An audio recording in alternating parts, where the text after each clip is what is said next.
apa arti kebangkitan Yesus bagi saudara? Jawaban saudara apa? Kemenangan. Yang lain? Ya kan? Ya? Penebusan. Apa arti kebangkitan Yesus? Sadar diri. Yang lain? Membuktikan bahwa dia Tuhan. Saudara-saudara, tadi pagi saya merenungkan ada dua khotbah. Satu khotbah Pak Rick Warren yang mengatakan, saudara-saudara, para murid tidak yakin kalau Yesus bangkit. Padahal Yesus sudah mengucapkan kira-kira 3 kali menubuatkan anak manusia akan mati dan bangkit pada hari yang ketiga. Dia juga pernah menubuatkan robohkan bait Allah dalam 3 hari akan dibangun kembali. Saudara-saudara, para murid tidak yakin. Justru yang percaya itu orang-orang yang tidak menjadi murid Yesus. Tentara Romawi, orang-orang yang ikut menyalibkan itulah yang was-was kalau Yesus bangkit. Buktinya kubur itu ditutup. Ya kan? Dijaga dan disil, namanya disil, dimeterai. Dijaga jangan sampai ada yang mencuri atau jangan sampai dia bangkit. Dan betul, saudara-saudara, hari itu di mana Yesus bangkit itu ada gempa yang menggolekkan batu kubur itu dan semua penjaganya tahu. Semua tentara yang menjaga kubur itu tahu.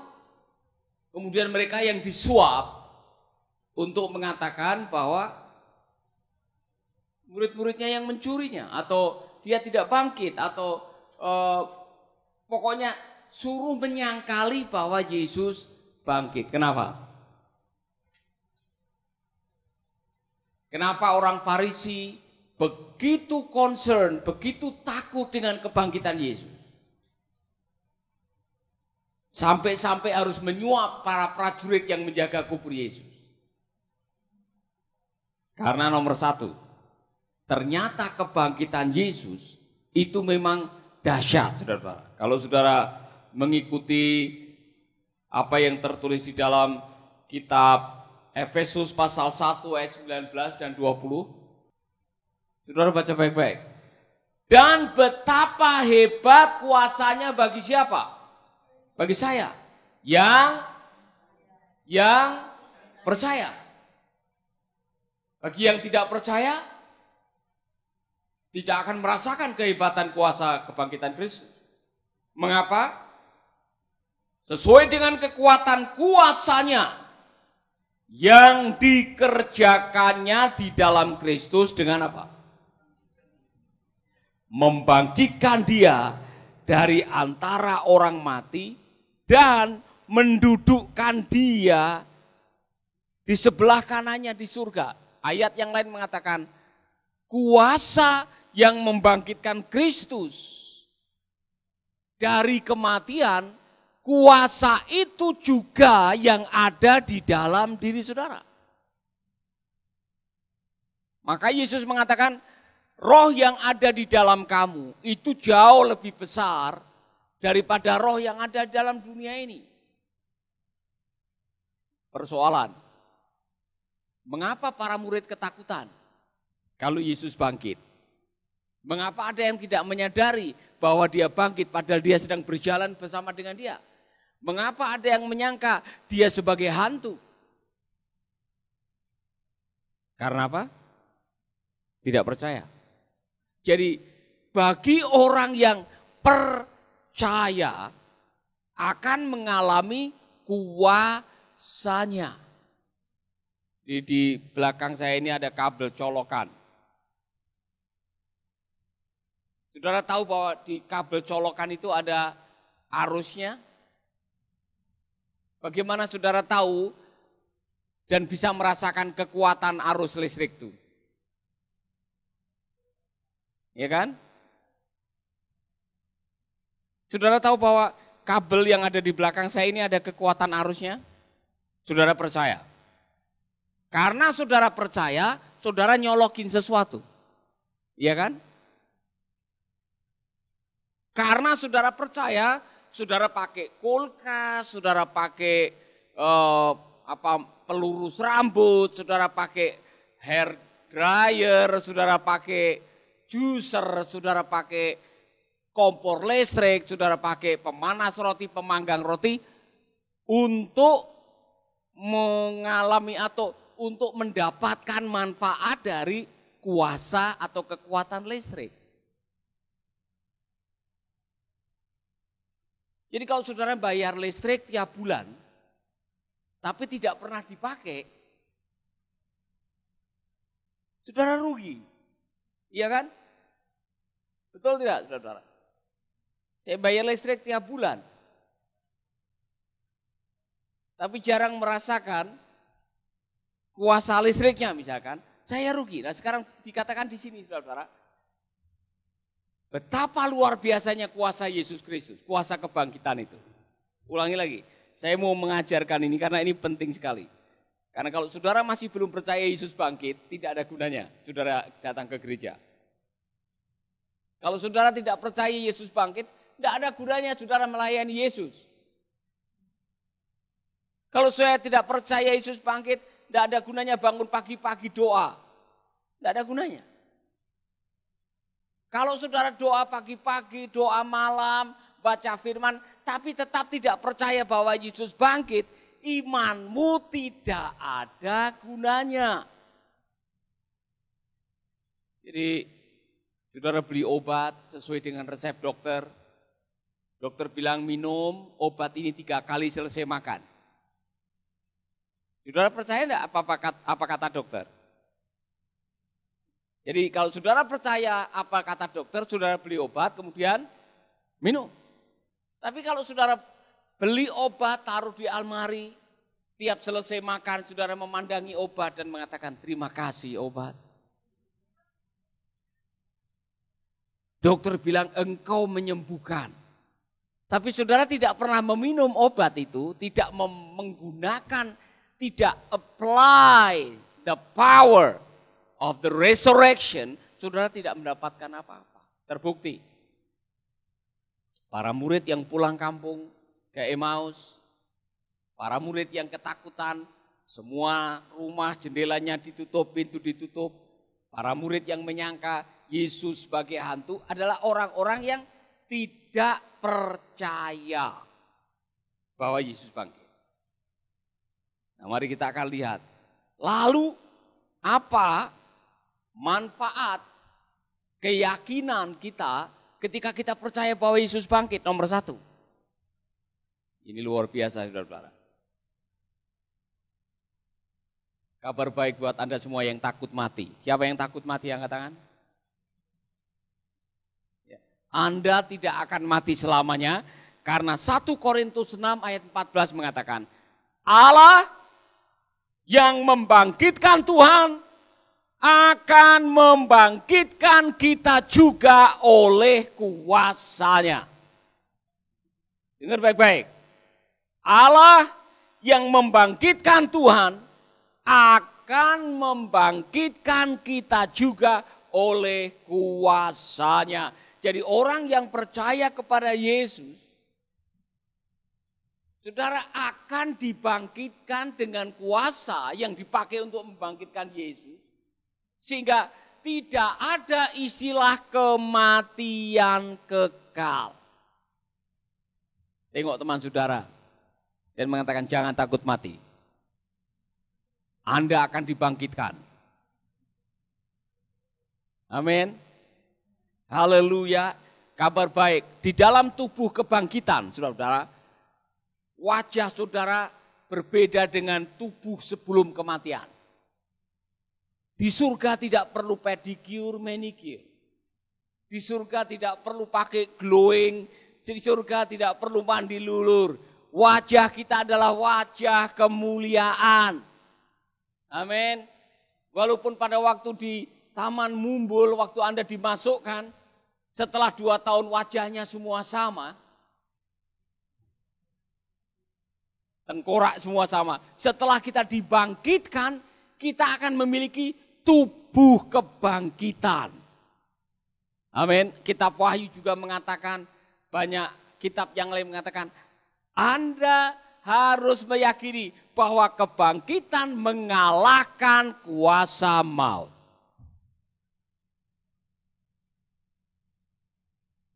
Amin. Resikonya.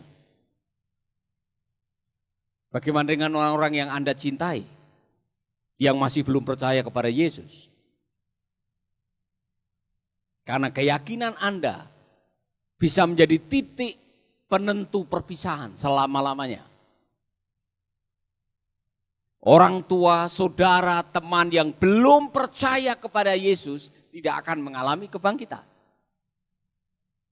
Artinya, selama kita hidup, Anda punya obligasi, Anda punya kewajiban, beritakanlah kabar sukacita ini.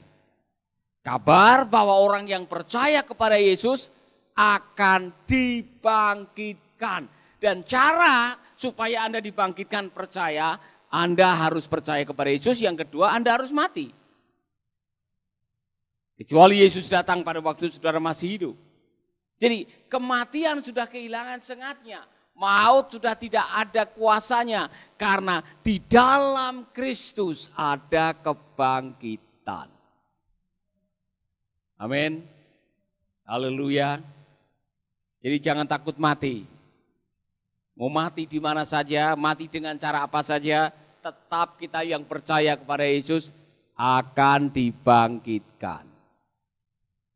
Amin. Yang kedua, ternyata kebangkitan Yesus membuktikan keilahiannya.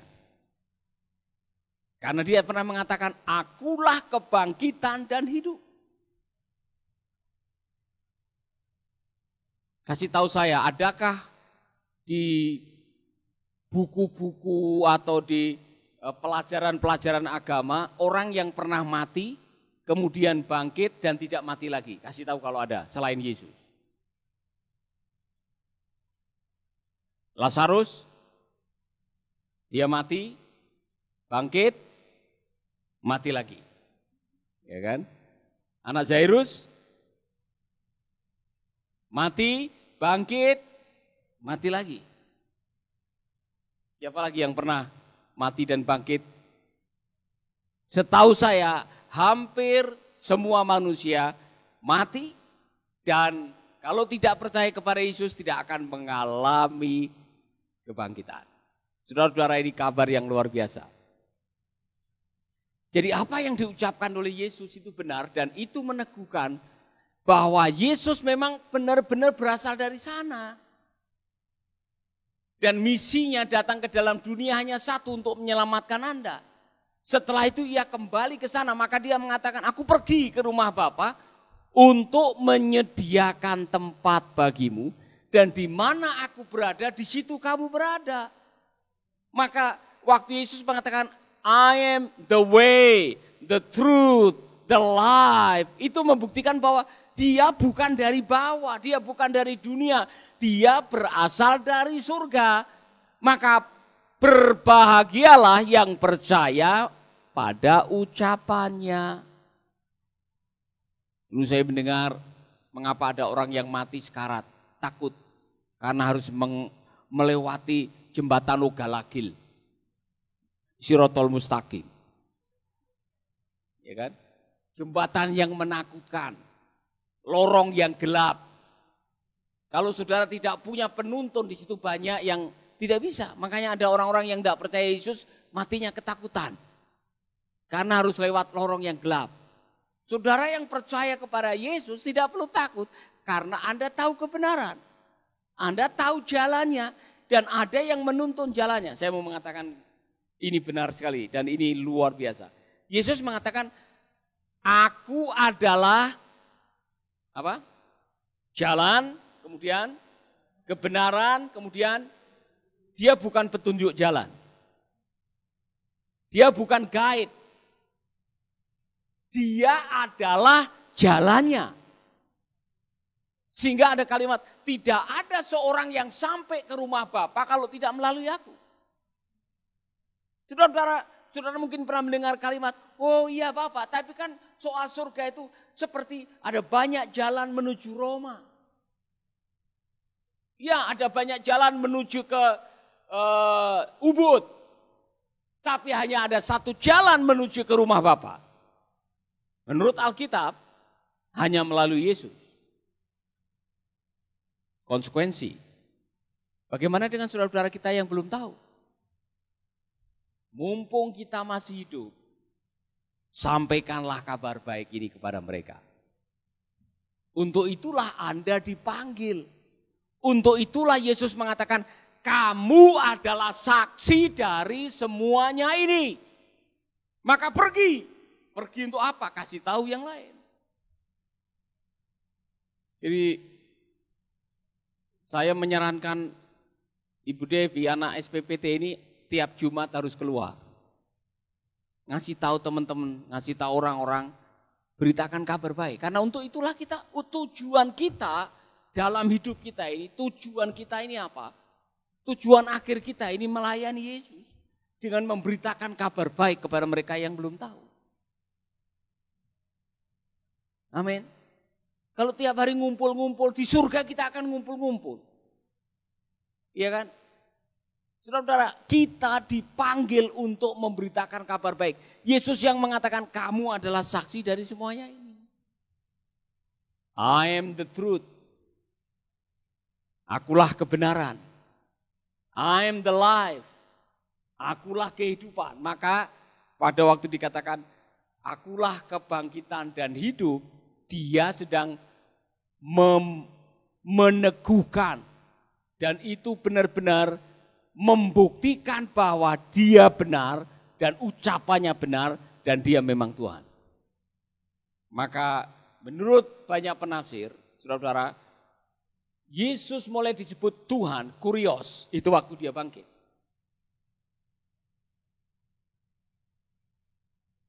Bagi orang-orang yang tidak percaya, tidak akan pernah mengalami kekuatan dari kebenaran ini. Dan saya mau mengatakan ini kepada Anda. Manfaat dari keyakinan Anda itu akan dirasakan pada waktu Anda bertindak di atas keyakinan.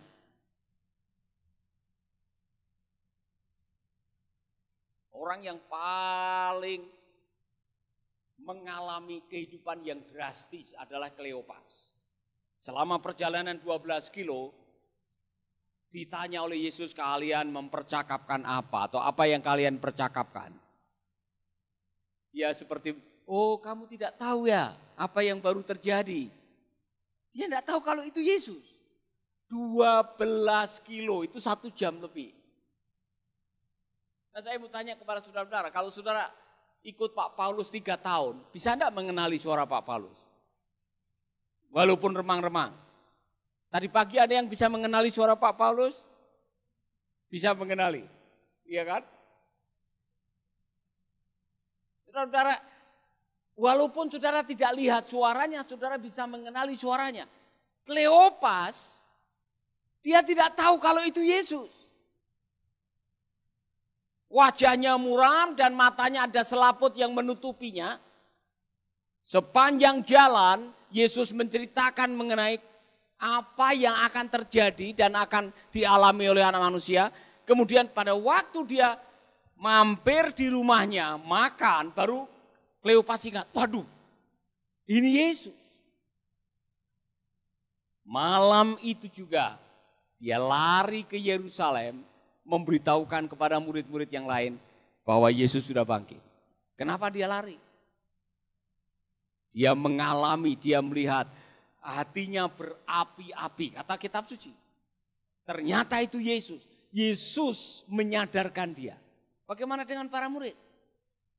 Yang didatangi dan Yesus mengatakan damai sejahtera. Mereka pada bilang hantu, hantu. Kemudian Yesus tanya, ada makanan apa? Oh ada ikan bakar.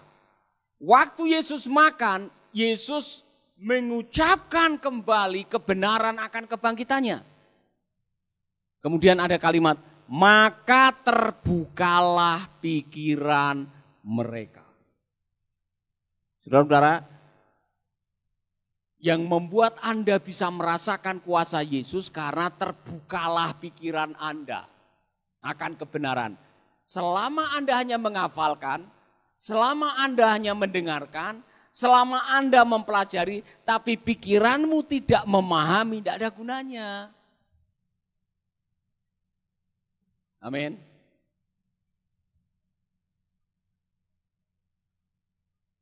Siapa yang paling keras bilang, hantu. Murid yang paling cepat bereaksi itu namanya Simon Petrus. Aneh. Padahal pagi-pagi itu Simon sudah mengecek. Kuburnya kosong. Ada perempuan-perempuan yang didatangi oleh Yesus mengatakan, kenapa engkau menangis? Ada yang bilang, oh tukang kebun mencuri mayatnya. Ya kan? Bukan, dia yang kamu cari sudah bangkit. Malaikat yang bilang. Jadi Petrus sudah tahu bahwa Yesus sudah bangkit. Tetapi kenapa waktu malam didatangi oleh Yesus masih menyangka dia hantu? Pikirannya belum terbuka. Maka Yesus membuka pikiran mereka. Tengok teman saudara dan bilang buka pikiranmu.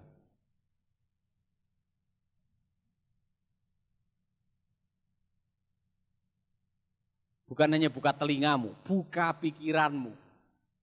Karena yang membuat kebenaran menjadi rema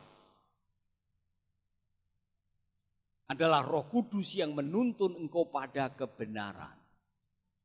Ketika Anda tahu satu kebenaran yang Anda hidupi bisa mengubah sisa hidup saudara. Amin. Haleluya. Saya mau mengatakan ini. Kalau Anda tidak mempercaya itu, bahaya sekali. Mari kita akan lihat Petrus dalam suratnya, berubah dia. Setelah dia mengalami pencurahan Roh Kudus di dalam Injil Lukas, kemudian dilanjutkan di dalam Kisah Rasul. Orang pertama kali yang khotbah siapa? Petrus. Petrus belum pernah ikut kelas homiletik. Dia belum pernah ikut SPPT, saudara. Kemarin dia tidak tahu ayat mana. Harus Yesus yang mengungkapkan itu. Tapi pada waktu selesai dipenuhi Roh Kudus, Petrus yang berdiri, saudara mengikuti khotbahnya, dia kutip ayat-ayat firman Tuhan perjanjian lama yang menubuatkan tentang kematian dan kebangkitan Yesus. Hafal, fasih, dan berapa orang yang bertobat? 3.000 orang bertobat. Artinya apa? Ada pengalaman pewahyuan yang Petrus alami yang mengubah sisa hidupnya. Mau tahu pengakuannya? Mari kita akan lihat di dalam 1 Petrus pasal 1 ayat 3. Ini suratnya dia. Untuk meneguhkan orang-orang yang mengalami aniaya karena imannya. Petrus menulis surat ini. Orang yang tadinya ketakutan menyangka Tuhan sebagai hantu, setelah mengalami pahit getirnya pelayanan dan bahkan mengalami aniaya karena imannya, dia menulis kalimat ini. Terpujilah Allah dan Bapa Tuhan kita Yesus Kristus, yang karena rahmat-Nya yang besar telah melahirkan kita kembali oleh kebangkitan Kristus dari antara orang mati. Dia mengatakan, hei, Yesus sudah mati dan bangkit. Dengan kata lain, kalian tidak usah takut. Kalian tidak usah kehilangan pengharapan. Karena apa? Kalau kalian percaya bahwa Yesus mati dan bangkit, maka kita semua harusnya hidup penuh pengharapan. Aplikasinya, apa manfaat kebangkitan Yesus? Bagi orang yang percaya bahwa Yesus bangkit, harusnya harapannya bangkit. Harusnya imannya bangkit. Harusnya keyakinannya bangkit. Amin. Haleluya. Ada yang jomblo di sini? Yang sudah mulai takut saya laku kawin atau tidak? Hei, Yesus bangkit. Dia hidup. Dia tahu siapa yang akan menjadi jodoh saudara 10 tahun lagi barangkali. Ada yang takut anaknya nanti bagaimana? Aduh, kalau saya mati dulu, nanti anak-anak saya bagaimana, cucu saya bagaimana. Yesus hidup. Anda akan mati, tapi Yesus masih hidup. Di masa depan dia masih ada. 10 tahun yang akan datang, dia masih peduli dengan Anda karena dia hidup. Artinya, orang yang percaya bahwa Yesus hidup, harusnya pengharapannya selalu hidup. Amin. Terutama waktu saudara lagi keok, lagi ada stres, ada banyak tekanan, ada banyak ketakutan, ada banyak masalah. Saudara-saudara, percayalah bahwa Yesus hidup. Amin. Haleluya. Saudara-saudara, saya membaca kembali kisah tentang lagu Sebab Dia Hidup. Saya temukan lagi dan saya sekali lagi terinspirasi oleh Bapak William Gather dengan Ibu Gather mengenai lagu itu. Karena lagu itu ditulis berdasarkan pengalaman tahun 1960 akhir. Bapak William Gather dan Ibu William Gather masih baru tamat dari sekolah Alkitab, belum banyak pelayanan, belum terkenal seperti sekarang. Saudara bisa lihat di YouTube. Ya, Gather Group itu nyanyi. Mereka karunianya memang menyanyi, menciptakan lagu dan menyanyi. Sudah ada ratusan lagu yang diciptakan. Tapi lagu ini diciptakan pada waktu Ibu Gloria Gather hamil anak ketiga. Dan dalam situasi paceklik, tidak punya uang banyak, mereka takut, mereka cemas nanti anaknya ini bagaimana? Anak ketiga ini bagaimana? Saudara-saudara, belum lagi menurut cerita itu, di tengah-tengah hamil tua, Pak William Gather ini sakit. Jadi sebagai seorang istri yang sudah cemas menghadapi kesulitan hidup, plus suaminya lagi sakit, dia begitu takut. Tapi pada waktu dia menulis lagu ini, Roh Kudus memberikan pencerahan.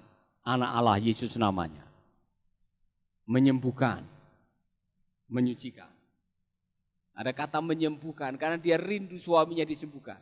Ia mati ganti dosaku, kubur kosong membuktikan bahwa dia hidup.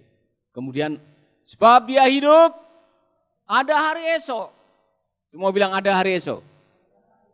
Saya mau katakan sebab dia hidup, sebab dia hidup. Sebab dia hidup, tolong senyum waktu bilang ada hari esok, bukan ada hari esok. Ada hari esok. Sebab dia hidup, amin. Sebab dia hidup, ku tak gentar. Resikonya kalau ada hari esok, ku tak gentar. Karena ku tahu dia pegang hari esok. Hidup jadi berarti sebab dia hidup. Jadi konsekuensinya, arti kebangkitan adalah Anda punya hari esok. Harapanmu harus hidup. Amin. Kebenaran yang terakhir.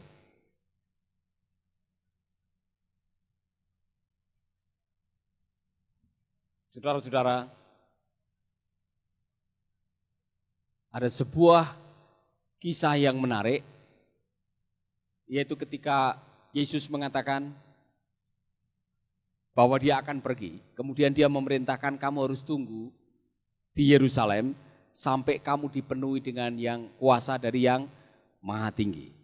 Nah, ada sebuah tafsiran yang mengatakan begini, kita harus bersyukur Yesus naik ke surga. Karena kalau tidak naik ke surga, yang bisa merasakan penyertaan Yesus hanya murid-murid yang bersama dengan dia. Iya kan? Tapi ketika dia naik ke surga, dia bilang, aku akan mengirimkan roh, penghibur. Maka tunggu di Yerusalem sampai kamu dipenuhi dengan kuasa yang Maha Tinggi. Jadi karena Yesus bangkit dan naik ke surga, kita mendapatkan penyertaan Tuhan. Masing-masing disertai oleh Tuhan. tidak mesti harus ikut terus kemana Yesus pergi seperti murid-murid yang 12 itu. Karena Allah itu roh, maka barang siapa yang percaya kepadanya, kita bisa merasakan kuasanya. Dan roh yang ada di dalam kamu, ini kata Tuhan Yesus, lebih besar daripada roh yang ada di dalam dunia ini. Jadi saya mau mengatakan kepada Anda orang spesial. Karena Anda disertai oleh Tuhan. Amin. Jadi di dalam bahasa Jawa, saya ulangi lagi ya. Tafsiran bahasa Jawa, versi bahasa Jawa ini luar biasa. Dalam kamu akan menerima kuasa kalau Roh Kudus turun ke atas kamu. Saudara cari teks bahasa Jawa, bunyinya kowe bakal nompo kasekten. Ya. Katakan kepada orang yang ada zaman, kowe bakal nompo kasekten.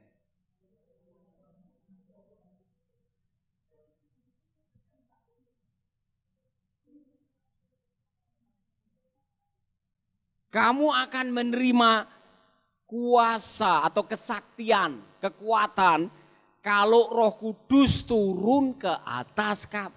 Coba saudara bayangkan. Anda kemana-mana disertai oleh Tuhan. Edi maju ke depan. Ya.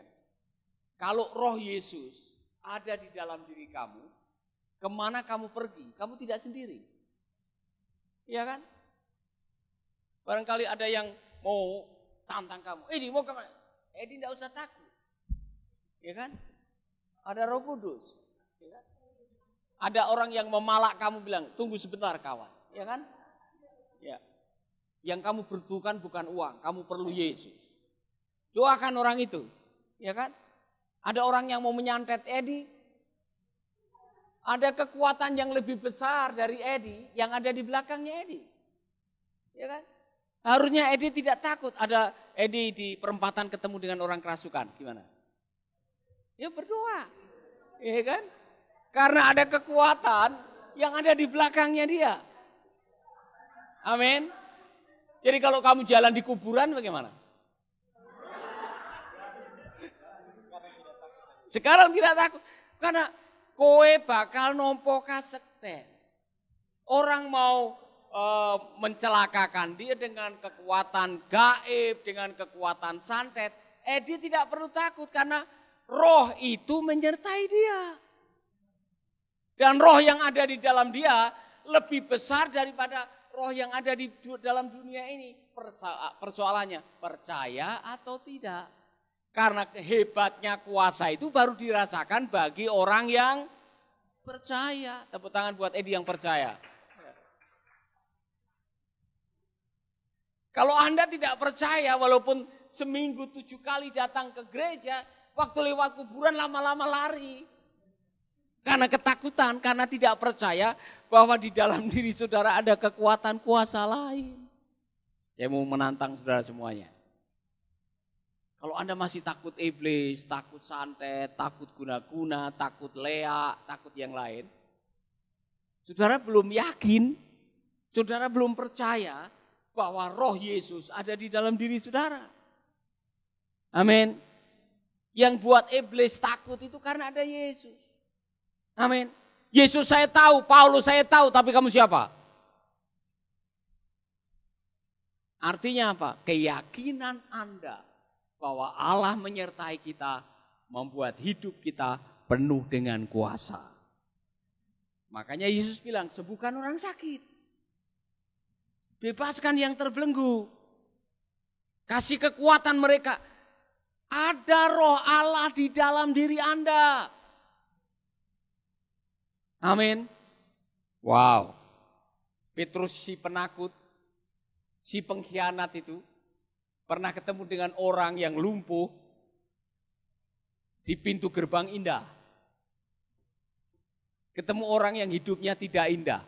Petrus tidak bawa ATM, dia tidak bawa uang cash. Dia hanya mengatakan, emas dan perak tidak ada padaku. Tapi yang aku punya aku berikan kepadamu. Dalam nama Yesus. Dia tidak punya uang. Dia punya keyakinan bahwa di dalam dirinya ada kekuatan kuasanya. Saudara-saudara, kenapa saudara tidak pakai itu? Kadang-kadang saya tidak habis pikir. Kuasanya sudah diberikan, Roh Kudusnya sudah menyertai, otoritas sudah diberikan, kuasa darahnya sudah diperlengkapkan kepada saudara. Masih belum berani pergi dan mendoakan orang. Masih mengharapkan, datanglah, hadirilah. Tidak ada ayat. Nanti waktu kamu selesai sekolah Alkitab, tuliskan spanduk besar-besar, hadirilah, datanglah. Tidak ada. Tidak ada ayat yang mengatakan, kumpulkanlah, go and make disciple. Pergi, sembuhkan orang sakit, bebaskan yang terbelenggu, doakan mereka yang perlu doa. Itu perintahnya. Udah sadar? Saudara percaya? Jadi nanti SPPT belajar digilir Bu Devi, kalau Komsel digilir siapa yang ikut. Supaya lihat bagaimana memimpin Komsel, bagaimana Pak Roni kalau ada Komsel di pertengahan minggu, aja anak SPPT supaya lihat. Karena dengan melihat, saudara menerapkan, saudara akan melihat sendiri pengalaman yang luar biasa yang Tuhan akan pakai saudara. Amin. Haleluya. Mari kita berdiri bersama-sama. Tuhan, kami mengucap syukur atas kebenaran firman-Mu. Karena Engkau bangkit, kami memiliki pengharapan yang bangkit. Karena Engkau hidup, harapan kami jadi hidup. Dan kami mau mempercayai kuasa kebangkitan itu tersedia bagi kami setiap hari.